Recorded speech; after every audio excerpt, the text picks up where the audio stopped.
Masyado. Sino daw aktor na super na-affect yata sa kanyang pagganap sa isang kontrobersyal na role? Dinibdib daw ng uso ni aktor ang role niya, kaya nga nung nagtapos na ang show, hindi raw ito mapigilan sa pag-iyak. Pero ngayong tapos na ito, ayaw na raw tumanggap ni aktor ng ganitong klaseng roles because of a very good reason. Ito ang eksena na naganap sa bahay nila. Ikaw yung aktor, ikaw Siya yung si actor nanay. ay Dayan, mommy. Hindi, kapatid na lang daw, Okay, sister. sige, sige. Too old daw for the role. Kuya, ano ba yan? Matagal lang tapos yung show mo. Hanggang ngayon, nag-internalize ka pa rin. Pack up na nga. Sis, kasi naman ang hirap mag-detach sa character. Ha? Pag alam mo yun, alam mo naman kami mga character actors, I mean character actor, di ba? Ay, naku, alam mo kuya, kailangan mo na magbakasyon para maka-move on ka na. Sino si aktor?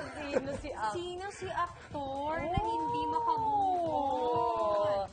Patingin ng clues. Sino kaya?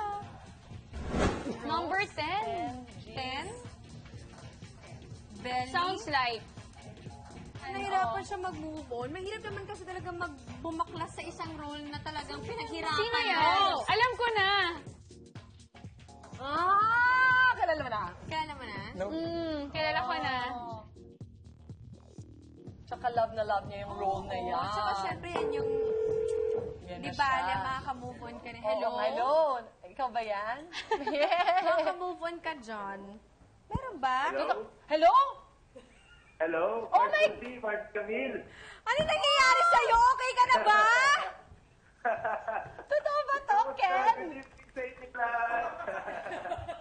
Oh my Oh, God! reveal! May reveal. Si kakaloka kayo?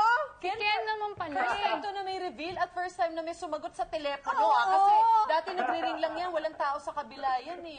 Uy, totoo ba yan, Ken? Na nahihirapan Yes ka po, mag-let totoo. go? Hindi naman po sa nahihirapan. Kasi po si Tito Michael de Mesa po, sabi ko sa akin, kasi si Tito Michael, sobrang galing niyang mag-portray ng gay role eh. Yes. Kaya, in-advise na, nagbigay siya sa akin ng advice na, kasi hindi kagad nakakabitaw sa role mo kapag sobrang kang nag-internalize.